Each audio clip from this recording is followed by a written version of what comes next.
Hey everybody, this is David at Carolina Luthier, and we're here today doing video 8, I believe it is, on our 1925 Vega Style M tenor conversion.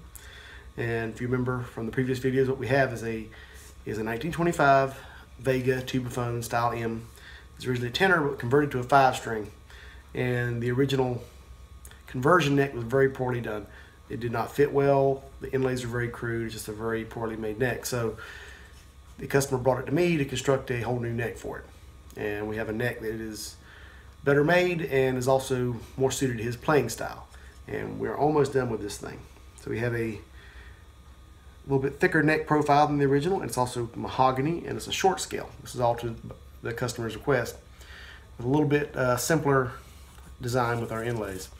In our previous videos, we started with a billet of mahogany, made our blank, cut it out, got it shaped. We added our frailing scoop, inlays, binding. We are almost done with this thing. So our next step here, what we're going to be doing today, is fretting. And this is basically the same process you would use to fret any stringed instrument, not just a banjo. So it's a little bit complicated because we have binding, but it's not bad.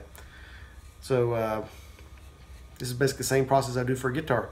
So we're going to get this thing fretted, and so we get that done, we can get this thing sanded and stained, and we can spray finish on it, and this thing will be done. So let's go on and get on that. Alright, so first step in our fretting process, we got to get all our frets hammered in place. Now if this was a completed instrument, neck attached, I would lay this on the workbench with the neck supported and hammer in that way. But since this thing is still rough and it's not attached to anything, we're just going to clamp it in a vise, raise it up a little bit higher, easier to get around. So we get our fret wire in these 2-foot sections. This is narrow, medium fret wire, pretty standard for banjos. So we'll kind of lay this on here and trim it to close to the right length. Kind of mark where we want this to be. Our fret cutters. Cut that off. And we have to actually cut a little divot off of the tang. You can see the tang of the fret there, because the top of the fret has to come up over top of this binding.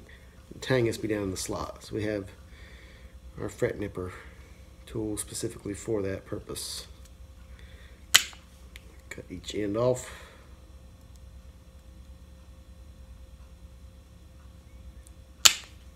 You can see there. Now I like to clean this up a little bit with a file because it's not quite perfect when you use the nipper. But this is a whole lot quicker than trying to do it the whole thing with a file or on a grinder.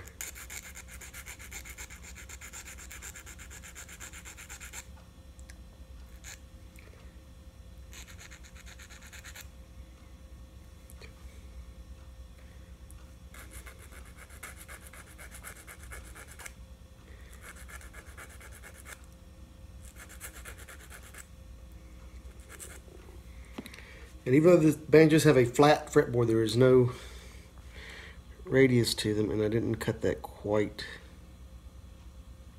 short enough.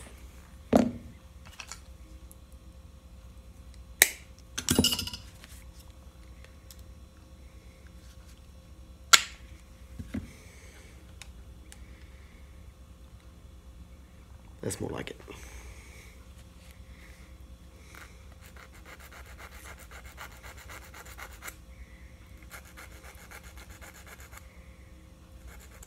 Okay. Even though banjos have a flat fretboard, they're not radiused. I still like to bend a slight radius into these frets. That way as I hammer it down, it flattens out.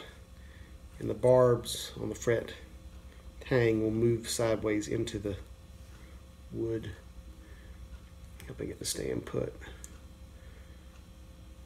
If you hammer in when they're flat, they have a tendency for the ends to kind of come up as you hammer it down. So we'll set that down in there. Take a brass hammer.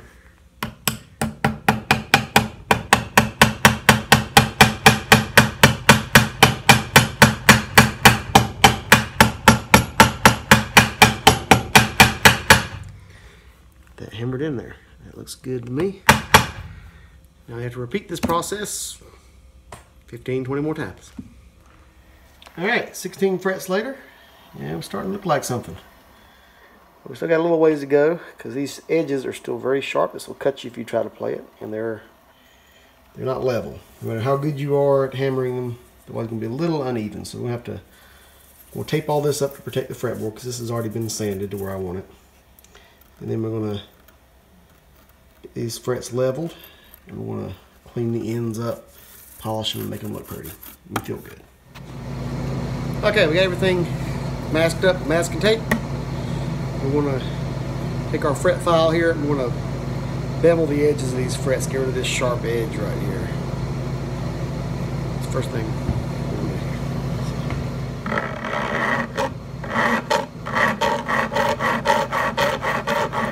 Go for about a 45-degree angle here.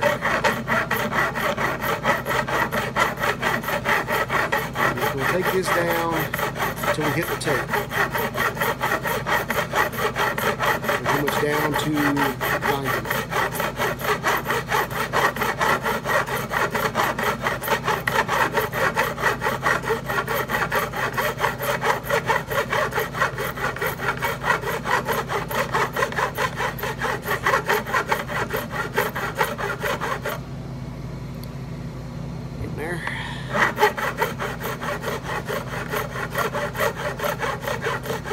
Okay, now we got a nice even bevel on both sides here.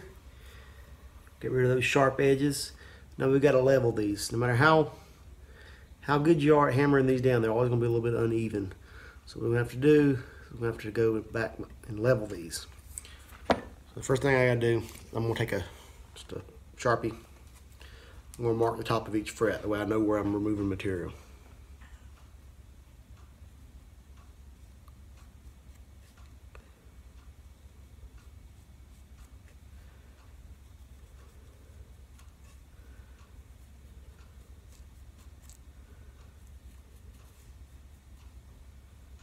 This is the same thing I would do for if I was refretting a guitar or any other instrument.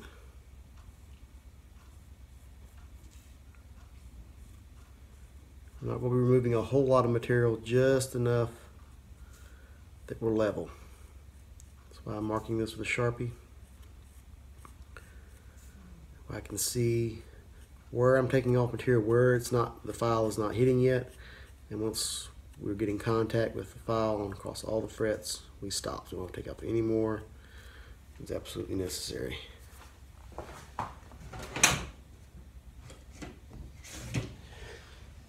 And since banjos have a narrow and flat fretboard, I'm just going to use this diamond leveler.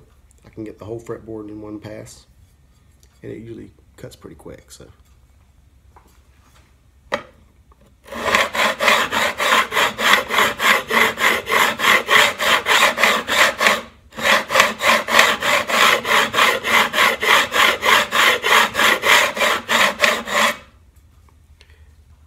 You can see after just a few passes, there's a few spots where it's shiny, where we've cut, and some spots where it hasn't touched yet. So you can see that it's not level. I'm just going to keep doing this until I don't see any black from the marker.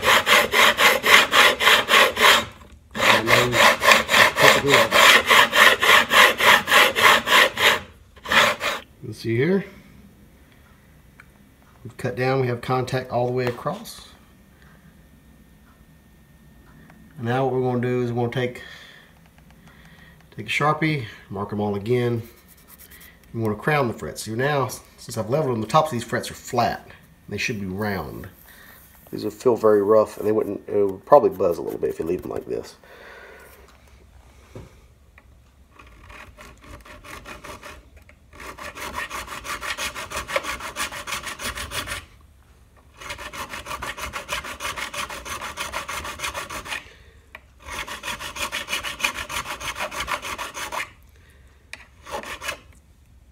I'll just keep going down each fret like that with our fret crowning file with a broken handle until each one of these is now round on top. So. And I marked each one with a Sharpie again before I started this so I could see where I'm cutting. So once I don't see any black from the Sharpie, I know this fret is now round.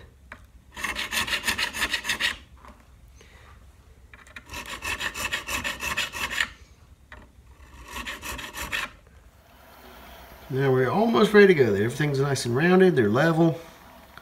We have the sharp edge, but they're still just a little bit rough. So we'll have to do what we call dressing the frets. We have to make them look pretty, make them feel real smooth on the edges.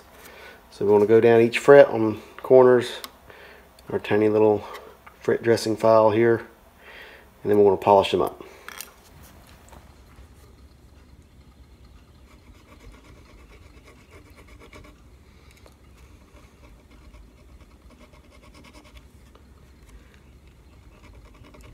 I'm just removing any burrs and slightly rounding the edges here.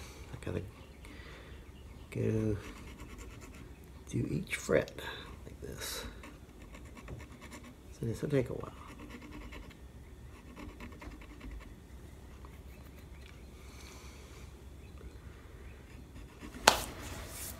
Alright, final step in fretting is we gotta polish these frets. We can leave it like it is, but they will still feel a little rough on the strings, and it just looks rough, so we got to make them look good. So we're just going to take a little piece of 600 grit sandpaper, wrap it around my finger, and polish it that way. Then we'll go over that with steel wool.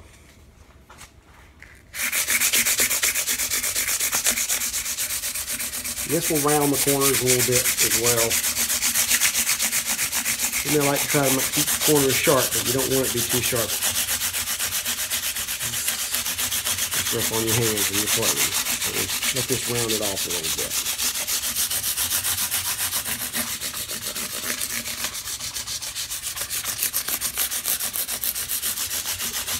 We're just doing 600 grit because this nickel, these frets made of is not that hard. This will be just fine. Just to get rid of any tool marks from the file. That looks good. Now we just go over that with a little piece of steel wool. Give it a little bit finer polish.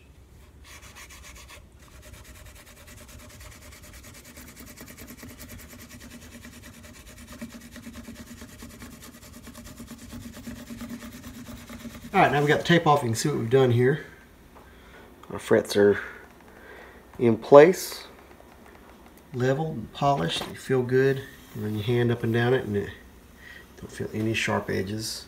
Thing's almost ready to play. We got one more thing we need to do before we can get down to the finish work, and that is we have to make our nut.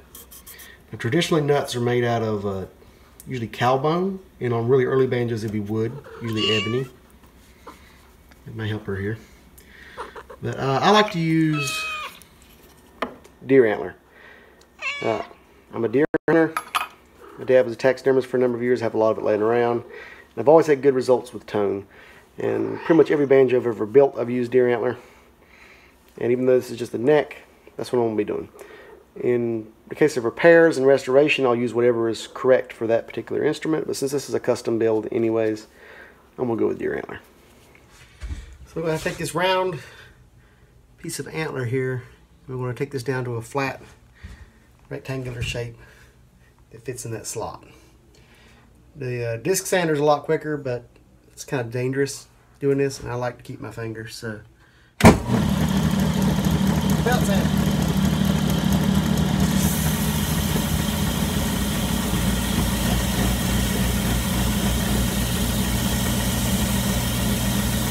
Okay, after a good bit of sanding, we now have our nut roughed out, slightly oversized, but pretty close. We'll take it down completely flush after we get it glued in and get it sanded. Well, you're right talkative today. Now we have to make a nut just for the 5th string. So we have a little round piece go right here, and for that we're going to be using the tip of the same antler. So, all right, we got our nut glued in place. Still a little wet where I wiped off the excess, but got a nice good fit. Just a little bit hanging over the edge, but we'll shave off when we sand it. We have our little tiny nut here glued down. I just drilled a hole and pressed it down in there. And let these dry overnight. And tomorrow I'll come back and get this thing sanded, stained, and hopefully we can get a coat of paint on it. So make sure you subscribe, don't miss none of that. We're almost done with this thing. We'll see you next time.